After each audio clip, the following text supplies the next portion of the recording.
का सारथी। किसान आंदोलन का 10वां दिन आज हरियाणा में आज रोड जाम। खनौरी बॉर्डर पर झड़प की जांच करेंगे किसान। दिल्ली कूच चला, 23 फरवरी को अगला फैसला। आज गुजरात दौरे पर रहेंगे प्रधानमंत्री नरेंद्र मोदी। 48,000 करोड़ की देंगे सौगात। विकास परियोजनाओं का उद्घाटन और शिलान्यास करेंगे। बंगाल में संदेश खाली पर मचा बवाल। जांच के लिए आज जाएगी एसटीएफ आयोग की टीम। आपको बता दें कि सिख आईपीएस को खालिस्तानी कहने पर भी हंगामा। लोकसभा चुनाव के साथ हो सकते हैं जम्मू कश्मीर के विधानसभा चुनाव। 10 से 12 मार्च के बीच हो सकता है तारीखों का ऐलान। मथुरा श्री कृष्ण जन्मभूमि मामले में आज सुनवाई। मामले में दायर याचिका पर इलाहाबाद हाई कोर्ट में सुनवाई की जाएगी। 27 फरवरी को मिलेगी किसान सम्मान निधि। यूपी के इस जुलाई में लाभ से वंचित रह जाएंगे 1,14,000 किसान। आप देख रहे हैं के न्यूज, खबरों का सारथी। नमस्कार, मैं हूं आपके साथ सोनम सिंह और आप देख रहे हैं के न्यूज इंडिया। वक्त हो गया है देश की बात का। देश की बात में हम बात करेंगे यूपी बोर्ड परीक्षा को लेकर के। आपको बता दें कि यूपी बोर्ड की परीक्षाएं शुरू हो गई हैं। प्रदेश के 8,265 परीक्षा केंद्रों पर एक साथ आज से परीक्षाएं हैं। साल 2024 के हाई स्कूल और इंटरमीडिएट की संस्थागत और व्यक्तिगत परीक्षाएं कुल 12 कार्य दिवसों में पूरी कराई जाएंगी। 9 मार्च 2024 को खत्म हो जाएंगी परीक्षाएं। साल 2017 से पहले इन परीक्षाओं को संपन्न कराने में 1 माह से अधिक का समय लगता था। कक्ष निरीक्षकों के परिचय पत्र क्यूआर कोड भी जारी किए गए हैं। उत्तर पुस्तिकाओं की अदला बदली पर रोक के लिए तैयारी की गई है। क्यूआर कोड क्रमांक युक्त कॉपियों को तैयार किया गया है। निगरानी के लिए कमांड कंट्रोल रूम बनाया गया है।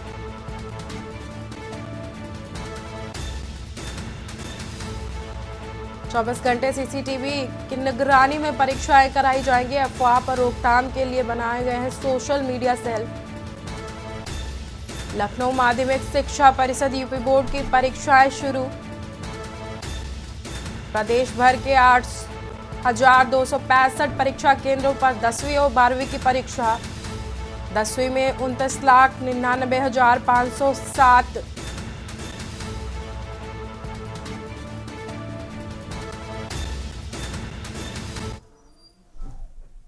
इसी बीच खबर नोएडा से आ रही है। आपको बता दें कि नोएडा से खबर सामने आ रही है।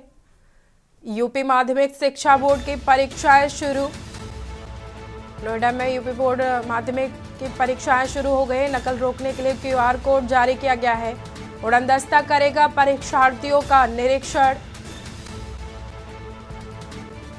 शिक्षा विभाग ने परीक्षा को सकुशल संपन्न कराने के निर्देश जारी किए हैं।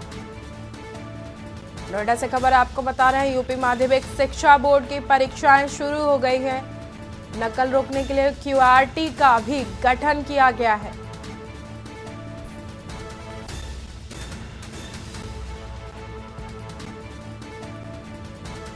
शिक्षा विभाग ने परीक्षा को सकुशल संपन्न कराने के निर्देश दिए गए हैं। आज से प्रदेश भर में माध्यमिक शिक्षा बोर्ड की परीक्षाएं शुरू हो गई हैं। प्रदेश भर में नकल पर रोक लगाने के लिए क्यूआरटी का गठन किया गया है।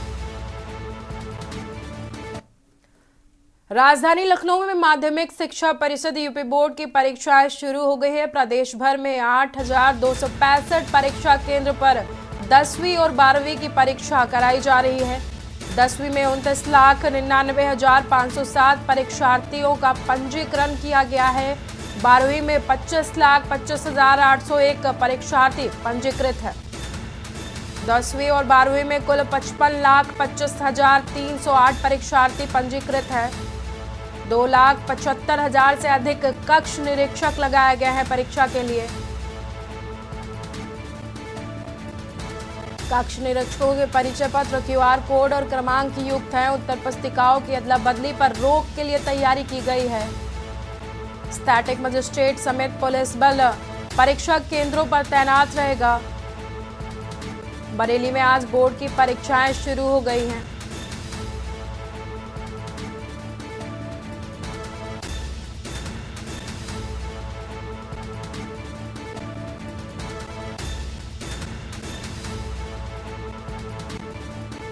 दूसरी पाली दोपहर 2 बजे में होगी परीक्षाएं। जिला नियंत्रण कक्ष से परीक्षा केंद्रों की निगरानी की जाएगी।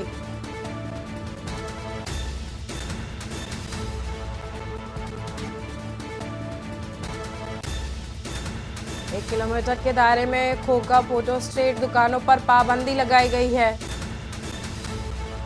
स्टैटिक मजिस्ट्रेट समेत पुलिस बल रहेगा परीक्षा केंद्रों पर तैनात। बरेली में आज से बोर्ड की परीक्षाएं शुरू की गई।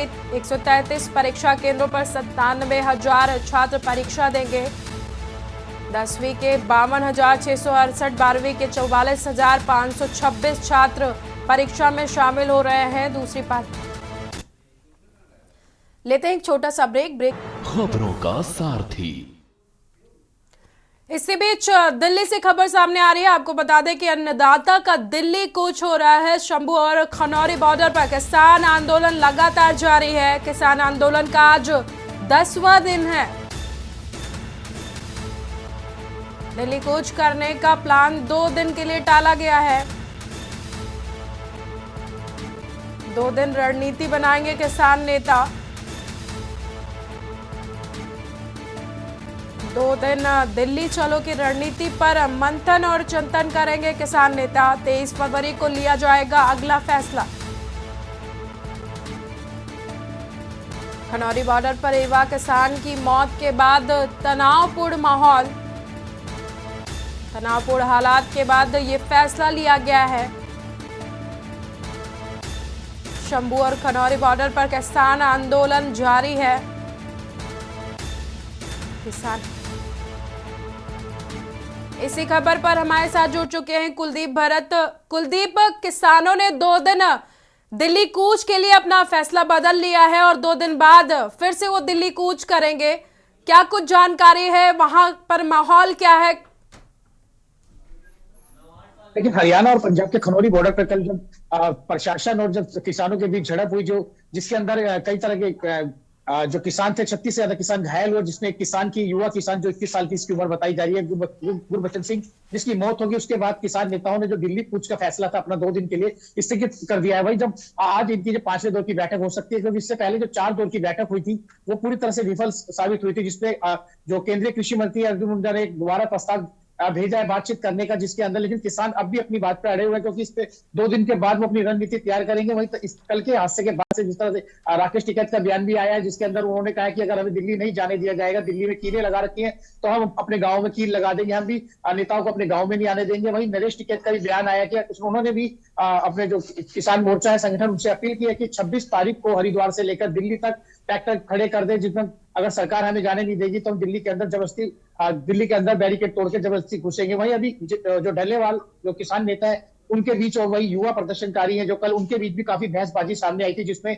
युवा किसान नेता है जो दिल्ली कूच करने पर अड़े हुए हैं। लेकिन किसान नेता डल्लेवाल ने कल जब युवा किसान की मौत के बाद उन्होंने उनको किसी तरह आश्वासन देके मनाया कि अगर हम आपको आगे नहीं जाने दे सकते, क्योंकि हम अपने जवानों को आगे, जवान लड़के हैं, इनको आगे मरने के लिए नहीं भेज सकते, क्योंकि जिस तरह से पुलिस का जो बर्बरता रूप देखने को सामने आ रहा, पुलिस ने कल गोलियां बरसाई, तो इसको लेकर किसान नेता डल्लेवाल ने अभी 2 दिन के लिए आंदोलन स्थगित कर दिया। जी, जिस तरह से देखा जा रहा था कि किसान नेता लगातार जो है प्रशासन उनको रोकने का प्रयास कर रहा था, लेकिन वो मानने को तैयार नहीं थे। वैसे बीच युवा किसान नेता की मौत हुई है, उसके बाद वहां के हालात कैसे हैं?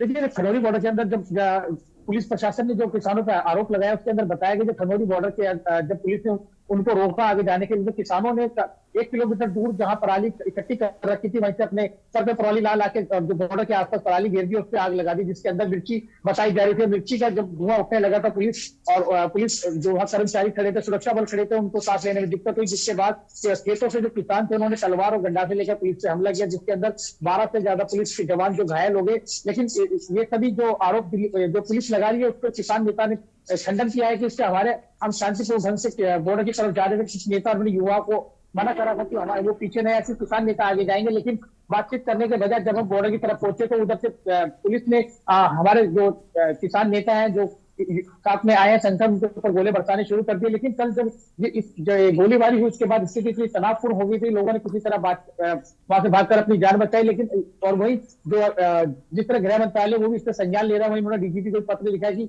उसके बाद जो पंजाब हरियाणा चंडीगढ़ हाई कोर्ट है उसके अंदर भी केंद्र सरकार और हरियाणा सरकार ने उसके अंदर याचिका दायर करती है। लेकिन वहां जो पीठ है उसने याचिका को अस्वीकार करते बता दिया कि अभी इस याचिका पर जल्दी सुनवाई नहीं की जा सकती। लेकिन पुलिस से तय करना है कि जो बॉर्डर पे है किसान ज्यादा से ज्यादा उस पर इकट्ठे ना हो सके। और वही हाई कोर्ट ने भी इस बात का संज्ञान लिया है कि जो राष्ट्रीय राजमार्ग है उसके ऊपर मोटर अधिनियम के तहत ट्रैक्टर और बड़ी मशीनें लेके नहीं जा सकता। अगर आपको जाना है तो सरकारी बसों से या पैदल अपने दिल्ली कूच करे, आपको कोई नहीं रोकेगा। किसानों ने 2 दिन के लिए अपना जो दिल्ली कूच का फैसला था उसको अभी 2 दिन के लिए टाल दिया है, तो क्या जो रणनीति तैयार करेंगे उसमें क्या कुछ होगा?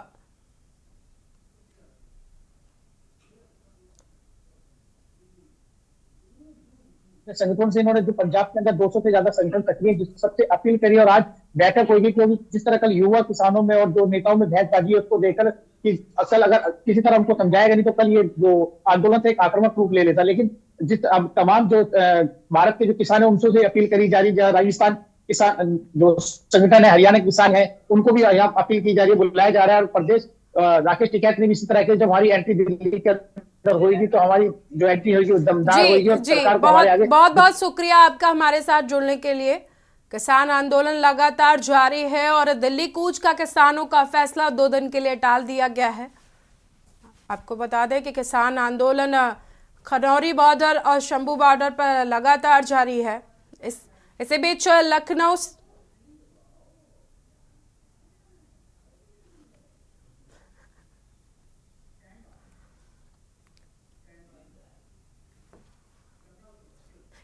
अगली खबर लखनऊ से है। आपको बता दें कि लखनऊ से खबर सामने आ रही है, विधान परिषद में बीजेपी का बड़ा दबदबा है। स्वामी प्रसाद के इस्तीफे के बाद सपा सदस्य कम हुए हैं। सपा के सदस्यों की संख्या 9 से घटकर 8 हो गई है। विधान परिषद में जल्द खत्म होगा बसपा का प्रतिनिधित्व। एमएलसी भीमराव अंबेडकर का कार्यकाल इसी साल खत्म हो रहा है। यूपी विधानसभा परिषद में बीजेपी के 85 एमएलसी हैं। विधान परिषद नेता प्रतिपक्ष का पद चल रहा है खाली।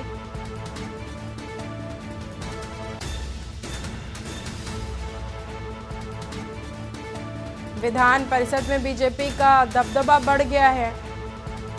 इसी खबर पर हमारे साथ जुड़ चुके हैं सलाहकार संपादक केवक सिंह केवक जी। जिस तरह से देखा जा रहा है कि विधान परिषद में बीजेपी का दबदबा बढ़ता जा रहा है और समाजवादी पार्टी के 1 एमएलसी और कम हो गए हैं और वहीं बसपा का प्रतिनिधित्व खत्म होने वाला है, तो क्या कुछ कहना चाहेंगे और क्या कुछ?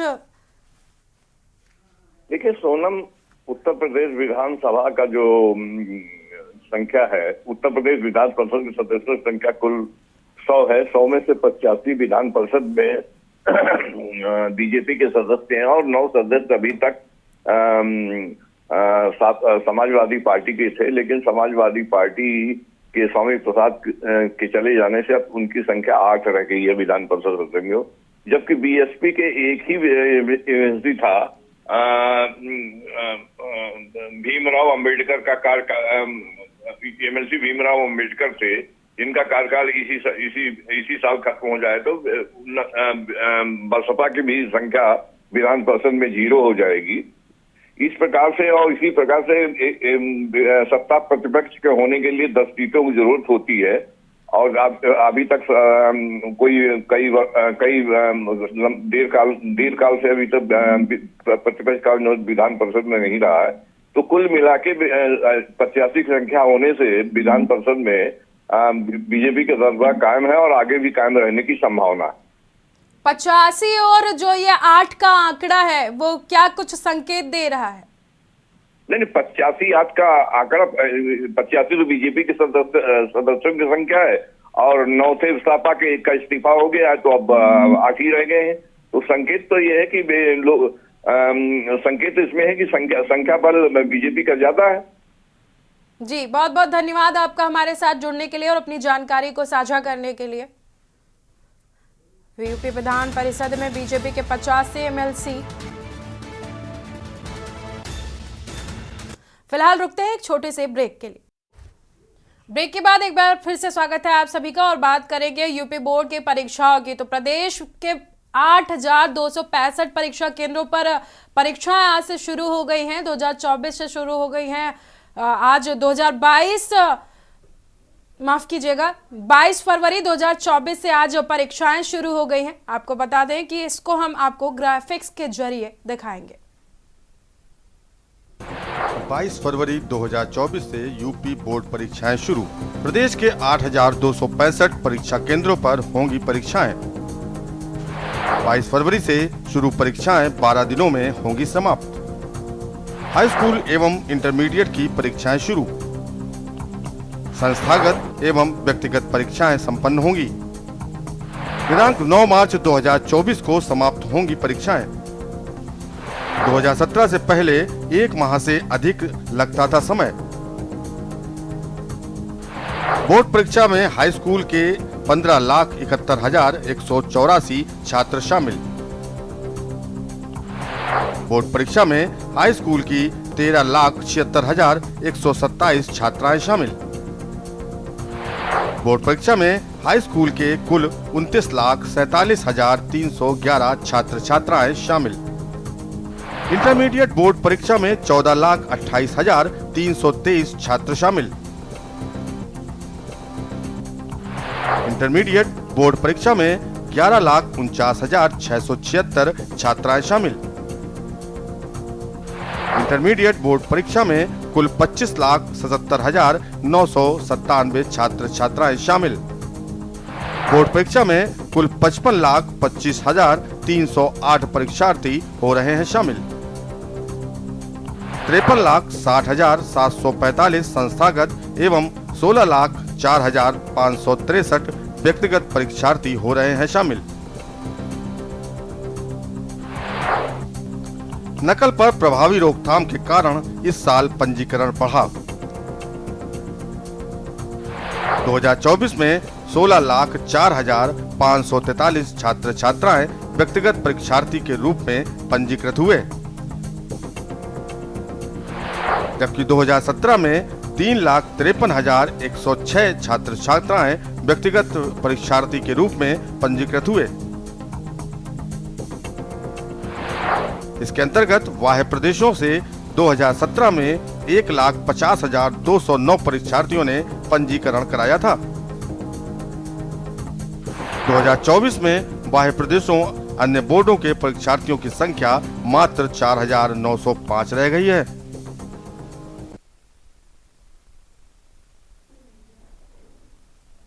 अब अगली खबर कानपुर से, जहां पर यूपी बोर्ड की 10वीं और 12वीं की परीक्षा शुरू हो गई है। आपको बता दें कि 2.75 लाख टीचर्स की निगरानी में यूपी बोर्ड की परीक्षाएं कराई जा रही हैं। 10वीं और 12वीं की परीक्षाएं आज से 9 मार्च तक होंगी। 2 पाली में परीक्षाओं को आयोजित किया जा रहा है। पहली शिफ्ट में हाई स्कूल के परीक्षार्थी परीक्षा देंगे और दूसरी शिफ्ट में इंटरमीडिएट के परीक्षार्थी परीक्षा देंगे। अति संवेदनशील कैटेगरी में 275 परीक्षा केंद्र शामिल हैं।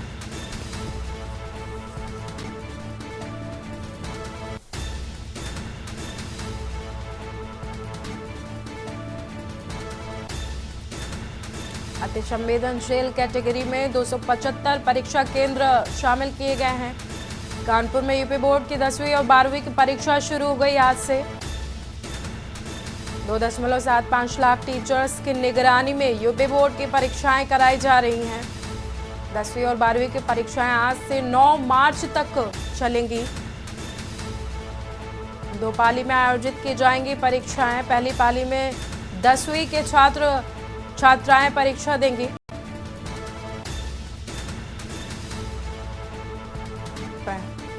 पहली शिफ्ट में हाई स्कूल के परीक्षार्थी परीक्षा देंगे। दूसरी शिफ्ट में इंटरमीडिएट के परीक्षार्थी परीक्षा देंगे। सिद्धार्थनगर में माध्यमिक शिक्षा परिषद की बोर्ड की परीक्षाएं शुरू हो गई हैं। बोर्ड परीक्षा के लिए बनाए गए 114 परीक्षा केंद्र, हर केंद्र पर स्टैटिक मजिस्ट्रेट की तैनाती की गई है। परीक्षा केंद्रों को 5 जोन और 14 सेक्टर में बांटा गया है। हर जोन पर जोनल मजिस्ट्रेट और सेक्टर मजिस्ट्रेट की निगरानी में परीक्षाएं कराई जा रही हैं।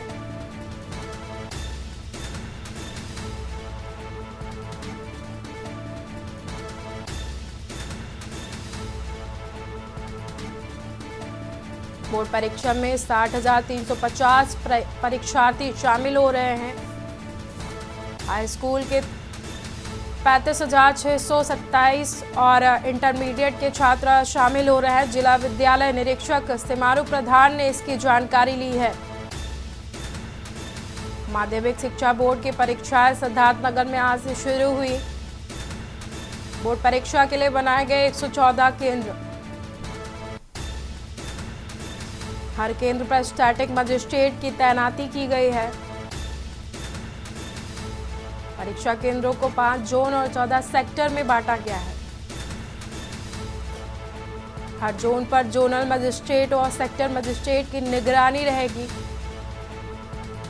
बोर्ड परीक्षा में 60,350 परीक्षार्थी शामिल हो रहे हैं। हाई स्कूल के 35,627, इंटरमीडिएट के 24,723 परीक्षार्थी परीक्षा दे रहे हैं। वहीं अगली खबर संभल से है, जहां पर जनपद के 77 केंद्रों पर बोर्ड परीक्षा जारी हो गई है। 14 सेक्टर मजिस्ट्रेट यहां पर तैनात किए गए हैं। यूपी बोर्ड के हाई स्कूल के 27,786 छात्र शामिल हो रहे हैं। इंटरमीडिएट के 22,950 परीक्षार्थी परीक्षा दे रहे हैं।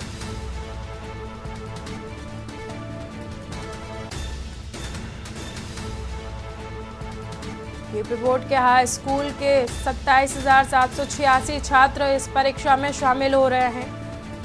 इंटर के 22,950 परीक्षार्थी परीक्षा दे रहे हैं। परीक्षा को शांतिपूर्वक संपन्न कराने के प्रशासन के निर्देश। दिव्यांग एवं दृष्टिबाधित को परीक्षा में दिया गया है अतिरिक्त समय। संभल में आज से शुरू हुए केंद्र। 14 सेक्टर मजिस्ट्रेट परीक्षा केंद्रों पर तैनात किए गए हैं। यूपी बोर्ड के हाई स्कूल के 27,786 छात्र परीक्षा दे रहे हैं।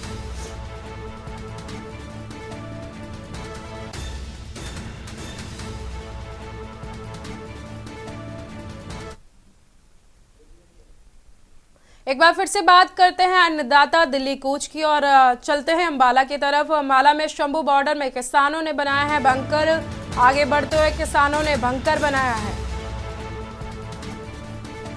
पुलिस की कार्रवाई से बचने के लिए किसानों ने बंकर बनाया है। अब तक ऐसे 4 बंकर बनकर तैयार हो गए हैं। अंबाला में शंभू बॉर्डर में किसानों ने अपनी सुरक्षा के लिए बंकर बनाए हैं। आगे बढ़ते हुए किसानों ने ये बंकर बनाया है। पुलिस की कार्रवाई से बचने के लिए किसानों ने अपनी सुरक्षा के लिए ये बंकर तैयार किए हैं। अब तक ऐसे 4 बंकर बनकर तैयार हुए हैं। अहम खबर आपको बता रहे हैं अंबाला के शंभू बॉर्डर से किसानों ने वहां पर बंकर बनाए हैं।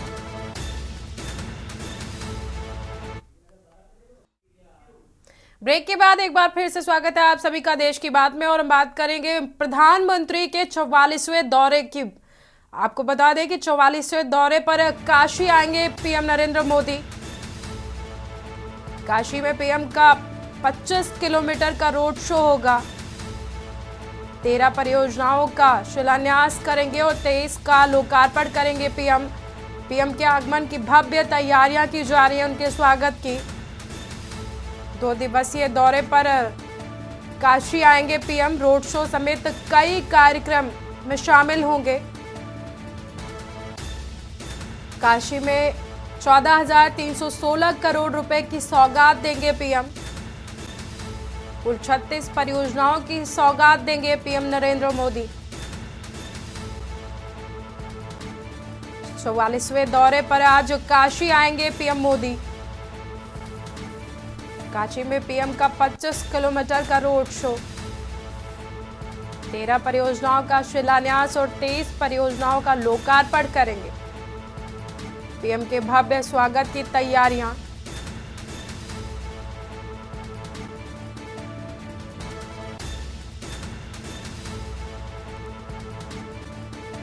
इसी खबर पर ज्यादा जानकारी के लिए हमारे साथ जुड़ गए हैं हमारे संवाददाता विक्की डे। विक्की, प्रधानमंत्री नरेंद्र मोदी का आज 44वां दौरा है काशी का और कई 14,000 करोड़ की परियोजनाओं की सौगात भी देंगे और उनका रोड शो भी है। क्या कुछ तैयारियां चल रही हैं? बिल्कुल सोनम, आपको बता दें कि देश के प्रधानमंत्री और काशी के सांसद उनका आज 44वां दौरा जो है 2 दिवसीय दौरे में वाराणसी आ रहे हैं एक बार और राम मंदिर की प्राण प्रतिष्ठा के बाद 22 जनवरी को राम मंदिर की प्राण प्रतिष्ठा, आज 22 तारीख को प्रधानमंत्री नरेंद्र मोदी देर रात लगभग 9 बजे जो है वाराणसी के लाल बहादुर शास्त्री एयरपोर्ट पे पहुंचेंगे और वहां से वो सीधे जो है बरेका गेस्ट हाउस जाएंगे। इस बीच जो है एयरपोर्ट से लेकर जो बरेका गेस्ट हाउस तक जो बीच में रास्ते जो 6 जगह चिन्हित किए गए हैं जहां पे बीजेपी के कार्यकर्ता जो है जगह जगह उनका पुष्प वर्षा कर हार्दिक स्वागत करेंगे और पूरे जो है राम लला प्रतिष्ठान के बाद जो इस बार आ रहे तो पूरी जो राममय तरीके से उनका स्वागत भी किया जाएगा। इसकी पूरी तैयारी बीजेपी के कार्यकर्ताओं ने कर रखी है और अलग अलग जगह पे आपको बता दें कि बाबतपुर अर्दली बाजार पे असगरा विधानसभा के जो विधायक है वो करेंगे। उसके बाद मरवाड़ी स्टेशन के पास जो है कैंट विधानसभा के विधायक सौरभ श्रीवास्तव जी वो करेंगे। तो सभी लोग जो चिन्हित किए हैं अलग अलग जगह 6 जगह प्रधानमंत्री मोदी का स्वागत किया जाएगा। आज जो है वो एयरपोर्ट से उतरने के बाद सीधे बरेका गेस्ट हाउस में जाएंगे और विश्राम करेंगे। और कल की बात करें, कल जो है 23 तारीख को प्रधानमंत्री नरेंद्र मोदी जो सुबह बीएचयू में सांस्कृतिक ज्ञान प्रतियोगिता सांसद ज्ञान प्रतियोगिता में जाएंगे, हिस्सा लेंगे और वहां पे प्रतियोगिता को जो है वहां पे पुरस्कृत करेंगे। उसके बाद जो है वहां से सीधे रविदास मंदिर, क्योंकि रविदास की जयंती है 647वां जयंती है और इस बार जो है प्रधानमंत्री नरेंद्र मोदी भी इसमें शिरकत करने आ रहे हैं। और वहीं पे आपको बता दें प्रधानमंत्री नरेंद्र मोदी जो है संत रविदास की जो वहां पे लगभग 25 फीट ऊंची जो मूर्ति प्रतिमा रखी गई है उसका वो अनावरण करेंगे और वहीं पे एक छोटी सी जनसभा को भी लगभग 40,000 की संख्या में जो वहां पे श्रद्धालु होंगे वहां पे संबोधन करेंगे वहां पे। और उसके बाद वहां से सीधे वो करकियाव जाएंगे, करकियाव जहां पे दूध अमूल प्लांट का वो अनावरण करेंगे। तो ऐसी तमाम ऐसी योजना है, लगभग 14,000 करोड़ की जो परियोजना जो काशी वासियों को देने जा रहे हैं और उसमें जो 36 परियोजना का शिलान्यास व लोकार्पण करेंगे। इसको लेके जो काशी के जनता और अपने सांसद का स्वागत करने के लिए तैयार है और उसी के साथ जो बीजेपी के कार्यकर्ताओं ने लगभग तैयारियां पूरी कर ली है। जगह जगह पोस्टर बैनर से पूरे शहर को जो है सजा दिया गया है और एसपीजी भी अपनी कमांड संभाल रखी है। और सुरक्षा की बात करें तो तमाम बड़ी संख्या में जो एसपीजी कमांडो है, उसके बाद पीएससी बल कह ले, उत्तर प्रदेश आसपास के जिले से जो फोर्सेस मंगाई गई वो कह ले, सीआरपीएफ कह ले, सभी जो है रविदास मंदिर से लेके बाबतपुर एयरपोर्ट से लेके बीएलडब्ल्यू जहां जहां प्रधानमंत्री के कार्यक्रम होने हैं वहां वहां सुरक्षा के पुख्ता इंतजाम किए गए हैं। जी बहुत बहुत धन्यवाद आपका हमारे साथ जुड़ने के लिए और अपनी जानकारी को साझा करने के लिए। प्रधानमंत्री का आज काशी दौरा, पीएम के आगमन की तैयारियां हुई पूरी। ब्रेक के बाद एक बार फिर से स्वागत है आप सभी का देश की बात में। गोरखपुर के गीड़ा में भी बनेगा सपनों का घर, 1040 करोड़ की सौगात देंगे सीएम योगी आदित्यनाथ। आज गोरखपुर दौरे पर रहेंगे सीएम योगी आदित्यनाथ। वित्त मंत्री करेंगे इनकम टैक्स बिल्डिंग का शुभारंभ।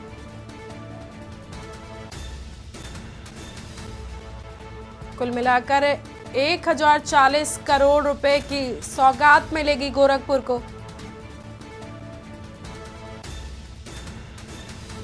बीस परियोजनाओं की सौगात देंगे सीएम योगी आदित्यनाथ। कालेसर आवासीय टाउनशिप योजना को लॉन्च करेंगे सीएम। गोरखपुर के गीड़ा में भी बनेगा सपनों का घर। 1040 करोड़ की सौगात देंगे सीएम योगी आदित्यनाथ। आज गोरखपुर के दौरे पर हैं सीएम योगी आदित्यनाथ। वित्त मंत्री करेंगे इनकम टैक्स बिल्डिंग का शुभारंभ।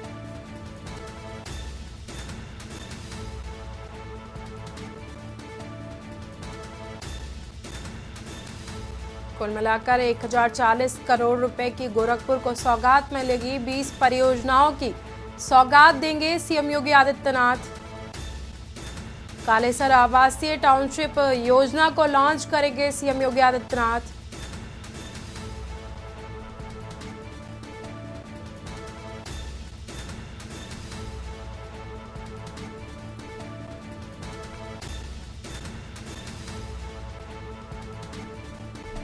इसी खबर पर ज्यादा जानकारी के लिए हमारे साथ जुड़ चुके हैं हमारे संवाददाता रामशंकर यादव, ब्यूरो चीफ रामशंकर यादव।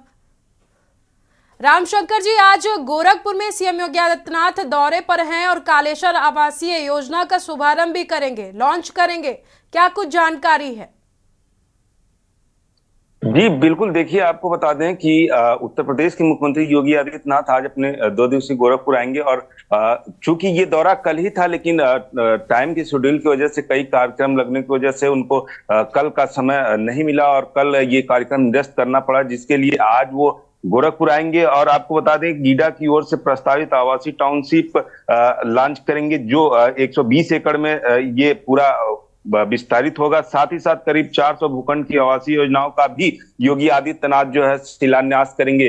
इसके साथ आपको बता दें प्लास्टिक रिसाइलिंग यूनिट का सीएम करेंगे शिलान्यास, जो 250 करोड़ की लागत से बनाई गई है गोरखपुर में। और निश्चित तौर से ये गोरखपुर वासियों के लिए बहुत बड़ी खबर है। साथ ही 17 परियोजनाओं का लोकार्पण भी करेंगे सीएम योगी आदित्यनाथ और उसके बाद वो वहां पर उपस्थित सभी लोगों को जो है संबोधित भी करेंगे। ये पूरा कार्यक्रम गीडा यानी कि सजनवा के गीडा स्थित 0 पॉइंट सेक्टर 13 में किया जाएगा। साथ ही आपको बता दें योगी आदित्यनाथ चूंकि आने वाले समय में चुनाव भी है, तो चुनाव से पहले वो चाह रहे हैं कि जो भी काम पेंडिंग है, जो भी गोरखपुर में जिस भी दिशा में जो काम देना है उसको शिलान्यास और लोकार्पण कर लें। चूंकि देखिए जब महाराज जी गोरखपुर जब भी आते हैं तो वो गोरखपुर के लिए कुछ ना कुछ नया करते ही रहते हैं और जब भी वो आते हैं तो कई करोड़ की परियोजनाओं का शिलान्यास भी करते रहते हैं। फिलहाल आने वाले समय में चुनाव है और चुनाव के दृष्टिगत से भी देखा जाए कि जल्द जो है चुनाव आचार संहिता भी लागू हो सकती है, जिसको लेके महाराज जी चाहते हैं कि जितने भी काम है उसको कोई भी काम पेंडिंग ना रह जाए और सारे काम जो है शिलान्यास और जो भी है काम उसको खत्म कर लिया जाए चुनाव से पहले। जी साथ ही आपको बता दें कि महाराज जी जो है 2 दिवसीय दौरे पर रहेंगे। सुबह जो है पूजा पाठ करने के बाद वो जनता दरबार भी लगाएंगे, जहां लोगों की समस्या को सुनेंगे और उनकी समस्या को सुनने के बाद जो है अधिकारी को त्वरित निर्देशित करते हैं कि इनकी समस्या को सुना जाए। और जनता दरबार में जब भी वो जनता दरबार लगाते हैं गोरखपुर में तो देखिए कभी भी ऐसा नहीं हुआ है कि 400 से 450 500 लोग से कम आए। चूंकि जब जनता दरबार लगाते हैं तो महाराज जी के जनता दरबार में लोकल ही नहीं पूरे प्रदेश की बात करें तो अन्य प्रदेशों बहुत बहुत से भी शुक्रिया आपका हमारे साथ जुड़ने के लिए और अपनी जानकारी को साझा करने के लिए। 2 दिवसीय दौरे पर हैं सीएम योगी आदित्यनाथ, गोरखपुर के दौरे पर हैं। कालेसर आवासीय टाउनशिप योजना को लॉन्च करेंगे सीएम योगी आदित्यनाथ। का सारथी। ब्रेक के बाद फिर से स्वागत है आप सभी का देश की बात में और बात करेंगे श्री कृष्ण जन्मभूमि की, जहां पर शाही ईदगाह जमीन विवाद का मामला है। मामले में आज सुनवाई की जाएगी। मुकदमों की पोषणीयता पर दोनों पक्ष रखेंगे अपनी दलील। इलाहाबाद हाई कोर्ट में 17 याचिकाएं दायर की गई हैं।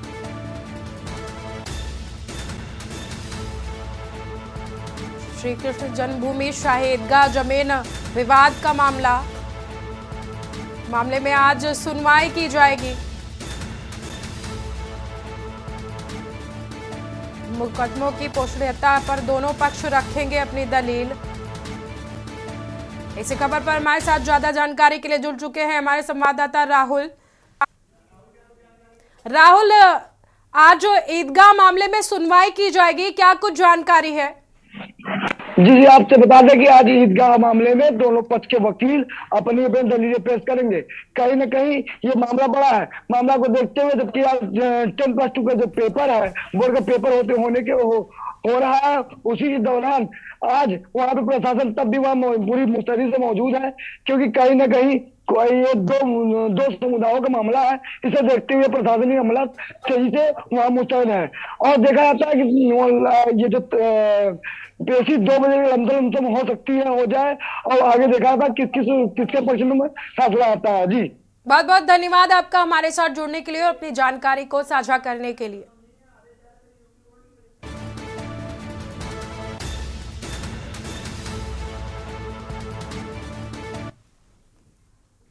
फिलहाल देश की बात में इतना ही। आगे की अपडेट्स के लिए देखते रहिए के न्यूज़ इंडिया।